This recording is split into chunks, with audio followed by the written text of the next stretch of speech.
আজকে আমরা বানাবো চিংড়ি মাছের মালাইকারি একটা অন্যরকম স্বাদে। তার জন্য একটা মিক্সারে একটুখানি মৌরি, কালো সর্ষে, কয়েকটা কাজু নিয়ে নিলাম। আমার যেহেতু কোয়ান্টিটি খুব কম আমার হাজব্যান্ডের জন্য, এর জন্য সব কিছু অল্প করে নিয়েছি। এবার দিয়ে দেব পরিমাণ মতো ঘরে পাতা টক দই। এই দইটা আমি ঘরে পেতেছি এবং খুব সুন্দর জমেছে দেখুন। এবার সব কিছুকে আমরা ভালো করে ব্লেন্ড করে নেব। যেহেতু কোয়ান্টিটিটা কম, তো ফার্স্টে অনেকবার পালসে চালিয়ে চালিয়ে এটাকে আমরা গ্রেট করে নেব। এবার লাগবে নারকেলের দুধ। তার জন্য নারকেলকে ফাটিয়ে ছোটো ছোটো করে কুড়িয়ে নিয়ে এটাকে মিক্সিতে দিয়ে ফার্স্টে কয়েকবার ঘুরিয়ে নেব। তারপরে সেটার মধ্যে পরিমাণ মতো অল্প অল্প জল মেশাবো। জল মিশিয়ে আবার ঘুরিয়ে নেব। ঘোরানো হয়ে গেলে এবার এটাকে ছেঁকে নেব।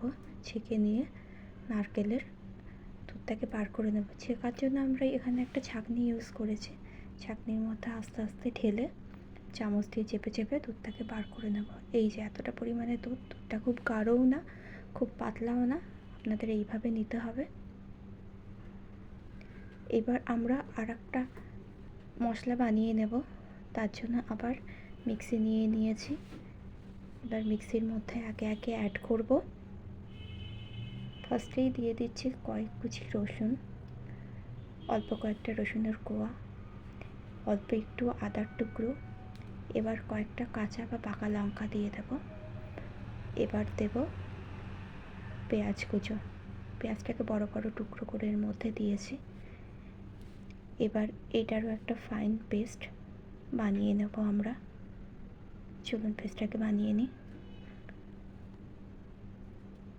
তো আমাদের পেস্ট বানানো হয়ে গেছে।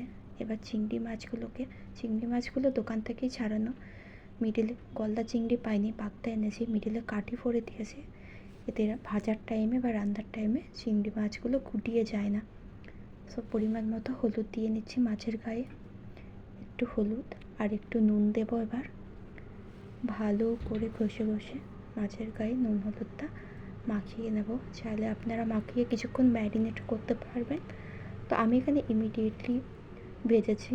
এবার গ্যাসের ওপর কড়াই গরম করে তাতে দেব পরিমাণ মতো সর্ষের তেল। সর্ষের তেলটাকে গরম হতে দেব।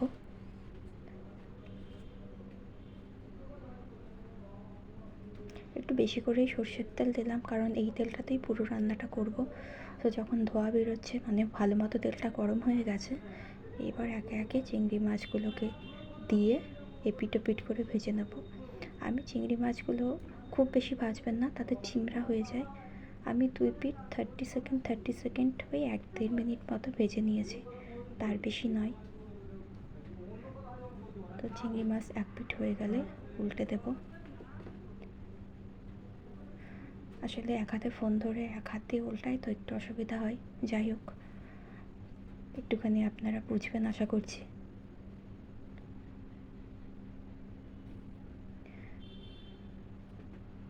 চিংড়ি মাছটা কিছুক্ষণ পরেই দেখবেন গোল্ডেন কালার ধরে গেছে। এবার একে একে চিংড়ি মাছগুলোকে নামিয়ে নেব। কাঠিগুলো খুলছি না, কারণ জলে দেওয়ার পর গুটিয়ে যেতে পারে। এইবার সেম তেলে একটু তেজপাতা ফোড়ন দিয়েছি। এইবার দেবো একে একে গরম মশলা। গরম মশলাতে আমার দারচিনিটা শেষ হয়ে গেছে, তো আমি লবঙ্গ আর ছোটো এলাচি দিয়েছি। দেওয়ার পরে কিছুক্ষণ নাড়িয়ে নেব। গ্যাসের আঁচটা একটু কমিয়ে দিলাম। এইবার দেবো সেই পেঁয়াজ, কাঁচা লঙ্কা, আদা রসুনের পেস্টটা দিয়ে এবার পেস্টটাকে নাড়িয়ে চাড়িয়ে নেব।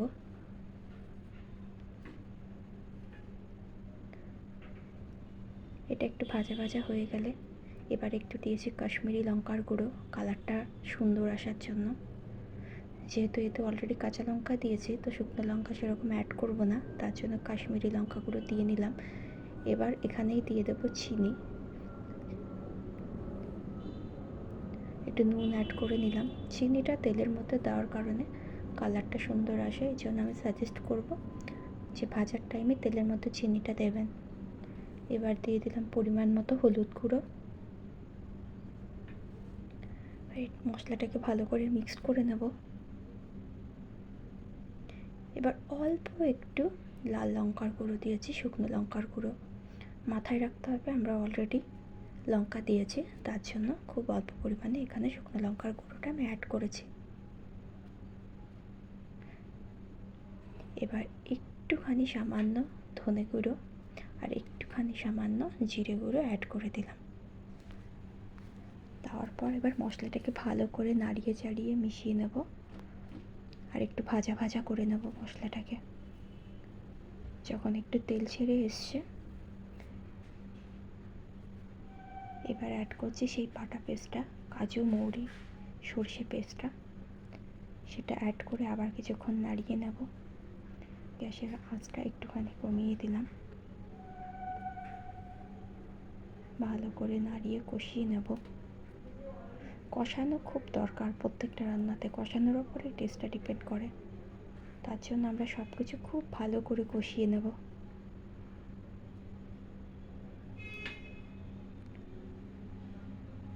এইবার মশলাটা কষানো হয়ে গেলে ওতে অ্যাড করব একটু নুন, একদম স্বাদ মতো। যেহেতু মাছটা তো নুন দিয়ে ভাজা, তো নুন মশলার জন্যই অ্যাড করব। এবার যতক্ষণ না মশলা থেকে তেল ছেড়ে যাচ্ছে ততক্ষণ মশলাটাকে কষিয়ে নেব। কষানো হয়ে গেলে এইবার যে দুধটা বার করে রেখেছিলাম নারকেলে, সেটা অ্যাড করে দিলাম। এবার সব কিছু নারকেলের দুধের মধ্যে খুব ভালোভাবে মিশিয়ে নেব।